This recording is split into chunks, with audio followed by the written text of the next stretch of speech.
Good morning madam. आज आपण rotary converter करणार आहोत. तर आपल्या इथे जनरली काय असतं की एसी जनरेशन होतं नेहमी.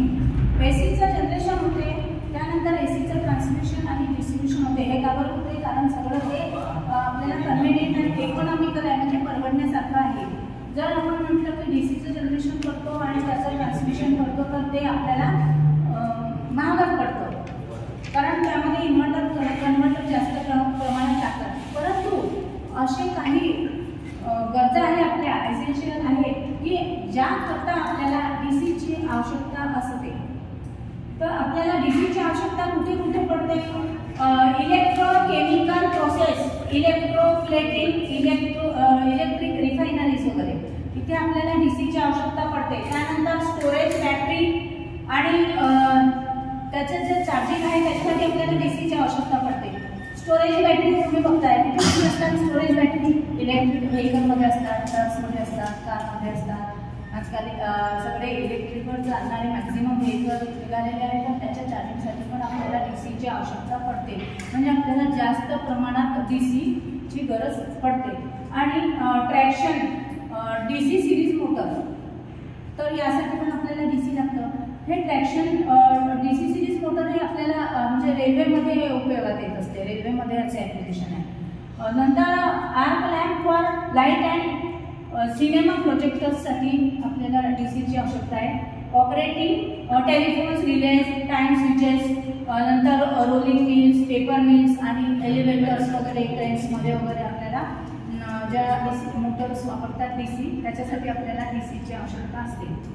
तर हे जे डीसी आहे हे आपल्याला कोणत्या कोणत्या माध्यमातून मिळते? कोणत्या कोणत्या माध्यमातून मिळते सांगा? डीसी मोटर जनरेटर सेट, एकदम बरोबर आहे.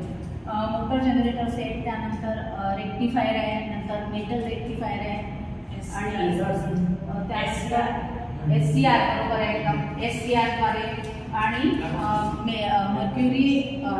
मर्क्युरी आर्क रेक्टिफायर पण आहेत. तर हे 5 प्रकारचे जे डीसी जनरेशन करण्याचे माध्यम आहे. पण त्यामधून आपण जास्तीत जास्त यूज कोणते करतो? मोटर जनरेटर सेट आणि रेक्टिफायर. मोटर जनरेटर सेट आणि रेक्टिफायरचे आपण जास्त वापरतो, कारण ते काय की कन्व्हिनियंट आहे, म्हणजे सोयीचे आहे आणि इकॉनॉमिकल पण आहे, आणि पद्धती त्याची सोपी असते. तर आता मोटर जनरेटर सेट तुम्ही बघितलाय का? पाहिला आहे का मोटर जनरेटर सेट? हो, वर्कशॉपमध्ये पाहिला आहे ना. तर मोटर त्याच्यामध्ये काय असते की 3 फेजची इंडक्शन मोटर आहे. त्याला तुम्ही 3 फेज इंडक्शन मोटरला स्टार्टरद्वारे सप्लाय देता, आणि त्यानंतर मोटर तुमची फिरते, आणि मोटर फिरल्यानंतर काय होतं की तुमचं जनरेटर फिरतं, आणि जनरेटर काय करतं की तुम्हाला डीसीचं आउटपुट देते. तर हे झालं तुमचं मोटर जनरेटर सेट. आणि त्यानंतर रेक्टिफायर आहे. रेक्टिफायरला पण आपण एसी सप्लाय देतो, आणि त्यानंतर त्याला म्हणजे स्टेप अप किंवा स्टेप डाऊन ट्रान्सफॉर्मर जोडून तुम्हाला ज्या प्रमाणामध्ये डीसी आउटपुट पाहिजे आहे तो आपल्याला मिळतो. तर जे मोटर जनरेटर सेट आहे याचे ॲडव्हान्टेज असे आहेत की मोटर म्हणजे आपण जी 3 फेजची सप्लाय त्याला देतो, तो सप्लाय आपण कमी किंवा जास्त प्रमाणात देऊन त्याचं जे आउटपुट आहे डीसीचं, हे आपल्याला ज्या प्रमाणात पाहिजे त्या प्रमाणात आपण मिळवू शकतो.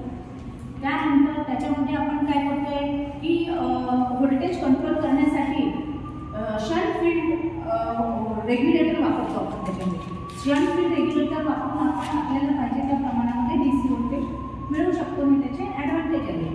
आणि डिसॲडव्हान्टेज काय आहे एमजी सेटचे? की एमजी सेटचे डिसॲडव्हान्टेज असे आहे त्याला जागा जास्त लागते. तुम्ही बघितलं वर्कशॉपमध्ये नाही का, जागा जास्त लागते. म्हणजे मोटर असतं, मग त्याला मेकॅनिकली कपल्ड काय आहे, जनरेटर आहे, तर त्याला जागा जास्त लागते. आणि दुसरं म्हणजे त्याच्यात रोटेटिंग पार्ट आहे, तर फ्रिक्शन्स होतं, आणि त्यामध्ये लॉसेस होतात, आणि त्यामुळे त्याची जी एफिशियन्सी आहे मोटर जनरेटर सेटची, तर ती एफिशियन्सी पण आपल्याला म्हणजे थोडी कमी होतं. आता त्यामुळे मग हे रोटरी कन्व्हर्टर जे आहे ना हे प्रिफर केलेले आहे. तर आता हे रोटरी कन्व्हर्टर काय आहे? हे जे रोटरी कन्व्हर्टर आहे बघा, मी ह्या आकृतीमध्ये तुम्हाला दाखवलेलं आहे. हे रोटरी कन्व्हर्टर आहे. आता यामध्ये काय असतं की जो 3 फेजचा सप्लाय आहे हा तुम्ही या स्लीपरिंगद्वारे देता. हे आहे याच्यात स्लीपरिंग, आणि हे जे आहे हे शाफ्ट आहे. कुठल्याही रोटेटिंग मोटरला रोटेटिंग पोर्शनला शाफ्ट हे असतंच. त्यानंतर हे याचं आर्मेचर आहे मेन पार्ट. त्यानंतर हे आहे कम्युटेटर. नंतर हे इथून तुमचे ब्रशेस आहे बघा, हे छोटे जे दिसतात तुम्हाला हे कार्बनचे ब्रशेस असतात. त्यानंतर हे आहे तुमचे फील्ड कॉइल्स आणि हे आहे पोल कोवर. तर हे जे आहे हे तुमचे झाले सगळे पार्ट्स, रोटरी कन्व्हर्टरचे हे पार्ट्स. आता ह्याचं वर्किंग कसं होतं बघा. हे जे रोटरी कन्व्हर्टर आहे याला तुम्ही 3 फेजचा कितीचा सप्लाय देता? 3 फेजचा सप्लाय किती असतो? 440 बरोबर.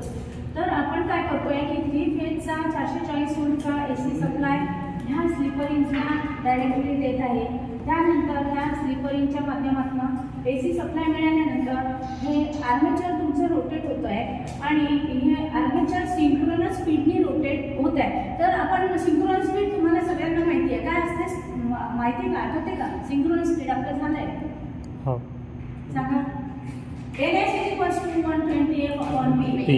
तर या NS इथे NS म्हणजे सिंक्रोनस स्पीड आहे, 120 F म्हणजे फ्रिक्वेन्सी आहे आणि P फॉर पोल आहे. तर ह्या सिंक्रोनस स्पीडनी हे आर्मेचर फिरतं आणि त्यानंतर आपल्याला कम्युटेटर आणि ह्या ब्रशच्या माध्यमातून आउटपुटला तुम्हाला DCचा व्होल्टेज मिळतो. तर अशा प्रकारे हे रोटरी कन्व्हर्टर आहे. कळलं सगळ्यांना? एखाद्या